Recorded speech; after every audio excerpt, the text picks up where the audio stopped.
What is up, guys? Kid Kritic is back with a new episode of Talking Movies with yours truly, Kid Kritic. And boy, do we have lots of things to talk about today. So without further ado, let's get down into some movie news with the first topic, which is Tom Holland and the Russo Brothers are expected to come back together for a film called Cherry. The film is based off a book that's about the true life story of the author, a former army medic who returned from Iraq with extreme undiagnosed PTSD, fell into opioid addiction, and began robbing banks. Walker was caught and convicted in 2011 and is scheduled to be released in 2020. What are your thoughts of this, Kid Kritic? As a big fan of the Russo brothers, because I absolutely love what they've done with the MCU, because they've made not only some of my favorite MCU films, they've made some of my favorite comic book / superhero films, such as Civil War, obviously. I mean, I absolutely adore that film. Infinity War, even Winter Soldier, their first film in the MCU, I think is amazing. And I'll make an example that I've made before with another topic. I just don't remember what it was, and it was when a director stays on a franchise, so in this case the Russo brothers with the MCU, as time goes on, we've seen in some cases, like I'll use an example that I've used before, David Yates with the Harry Potter franchise. The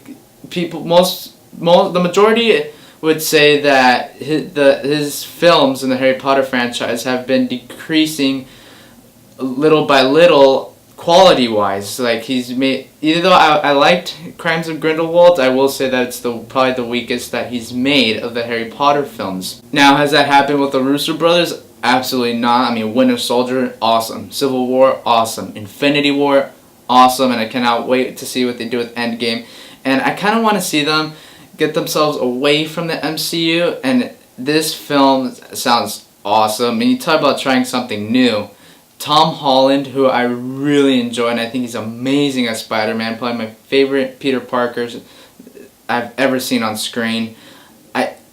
This is something that I've never seen of Tom Holland before, so I mean, this is just something new for everyone. And I'm very excited to see this film because I love the talent on this film. I mean, this movie seems pretty dark. I mean, I've never read the book, but the synopsis just sounds incredible. Maybe there could even be some Oscar-worthy stuff in this film if it turns out to be amazing. So definitely look out for that movie coming up very soon, I believe in 2020, so I cannot wait for that. We're just probably a year away. And with that said, guys, let's move on to the next topic, which is... It has been reported that DC's new film, Shazam, is expected to have a box office opening weekend of $40 to $45 million, and Paramount's Pet Semetary is expected to have a $25 million opening weekend. What are your thoughts of this, Kid Kritic? Alright, so first of all, I think both of these box office opening projections, I think these films are going to open a lot higher. Like, I feel like Shazam, following the success of Aquaman, a billion-dollar film, and people are probably looking forward to the next DC film that they have in store, which is Shazam. And the trailers are just getting positive buzz all around, and the film reactions so far have been really solid, even better than the first reactions that Captain Marvel had. And if the Shazam reactions keep getting better and better, which it seems like it will, then I think this film could turn out to be a $75 to $80 million opening, and I'm very happy for that. I'm really excited to see the movie, first of all, because I love the trailers. I mean, the budget wasn't even that high. It was $90 million, and compared to other superhero films, that's not that much compared to other ones. And it just looks like a lot of fun, and it looks like it's going to have lots of heart, and I cannot wait for that one. Now for Pet Semetary, I also feel like that's going to be a lot higher. And I feel like it's going to open to a $35 to $40 million opening, kind of like A Quiet Place. Like, I feel like it's going to be like the Quiet Place of this year. But the only thing that I have a hesitation about is that La Llorona comes out around the same time, and that's also a horror film. And a lot of people are liking those trailers. I mean, people are also liking the Pet Semetary trailers. But it's gonna be a good battle between those films. I think Pet Semetary is definitely probably gonna make more money, but this is gonna be an exciting April with Shazam, Pet Semetary, Hellboy, Avengers Endgame, obviously, and if you're a TV fan, Game of Thrones final season, and Star Wars Celebration, and it's gonna be amazing. And with that said, guys, let's move on to the next topic, which is... In July of 2018, James Gunn, the director of the first 2 successful Guardians of the Galaxy films, was fired off of Guardians of the Galaxy Volume 3 due to old offensive tweets he posted 10 years ago. Until today, Deadline has reported that James Gunn has been reinstated to come back and return to direct Guardians of the Galaxy Volume 3. What are your thoughts of this, Kritic? Alright, so when I was making the topics for this week's episode, I was originally supposed to talk about Denzel's new action movie coming out until this little topic came up about James Gunn coming back for Guardians of the Galaxy Volume 3. Now, I was a little bit taken by surprise with that. It took me a couple glances to look at it, and honestly, it just like took the breath out of me, because as much as I wasn't 101% surprised, because of like Dave Bautista like rallying everybody up, like, because he's saying I'm not gonna come back unless James Gunn is there. And I mean, if you lose, I mean, Dave Bautista isn't like Robert Downey Jr. in the MCU. But, I mean, it got a lot of people angry. It has also been a struggle for Marvel to get a new director. So, hearing this, I was surprised by it.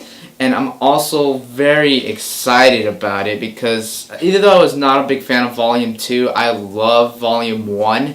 And you can definitely tell that James Gunn has a passion for this trilogy franchise, or part of the MCU franchise, whatever. But you can tell he has a passion for the Guardians of the Galaxy. And that's awesome. And another thing that had me scratching my head a bit is that he's also supposed to direct Suicide Squad 2. And I think it was Forbes that said it, that he's not going to start making Volume 3 until he's done with Suicide Squad Part 2.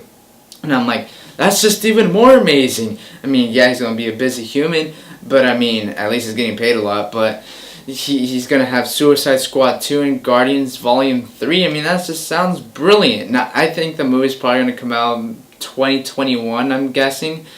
And I just cannot wait for this. And it kind of adds on to defeat the idea of this whole DC versus Marvel thing, because they're letting him work on Suicide Squad Part 2, which is a DC property. And I mean, there's not like fighting back and forth where DC's like, yo, what the heck, we have James Gunn, and then Marvel's like, no, we want him back. You see none of that. You don't see a tug of war, and it's just nice and friendly, and I cannot wait to see what he does with Volume 3. Now, with that said, guys, let's move on to the next topic, which is... Disney has come out with a new trailer for their upcoming live-action remake, Aladdin, that is set to come out in May of this year. What were your thoughts of the trailer, Kritic? As someone who has not been like the biggest fan of like the TV spots and the little trailers that Disney's put out for the new Aladdin film, I know it just seems like this is a whole Disney show. Why? Because Disney owns everything. It's absolutely crazy. That's a topic for a later time. So as somebody who's not the biggest fan of the TV spots and the trailers, and it doesn't look like I'm in the minority in this one, either though I had somewhat enjoyment in them, I actually really enjoyed this one, and something that was so controversial of the last TV spot, I think it was the Super Bowl TV spot, was Will Smith's Genie. And I said Will Smith, he looks fine as Genie, it's just that the look is kind of bothering me. I think the look looks a lot better in this trailer, and to be honest, it feels like I'm actually watching the Genie. I mean, is it Robin Williams? Absolutely not, because that's kind of hard to capture, but I think he looks really cool, and I'm not as nervous to see how Will Smith portrays the Genie, because this trailer showed me that he's probably going to do a very good job, which I had no doubt because it's Will Smith. He has all that charisma. And now the one thing that's still bothering me is Jafar, who is being played, I'm probably going to butcher his name, by Marwan Kanzari. He's just, he doesn't give me that menacing feeling that Jafar had in the Aladdin animated film, which, I mean, I like the film, but it's not like my favorite princess film. It's still probably like either Beauty and the Beast or Little Mermaid or maybe even Snow White, but he just hasn't given that menacing feel like that Jafar had in the original film. And I'm surprised that they went younger on Jafar. Like, I thought they would have gone a little bit older, but that was my one gripe with the trailer.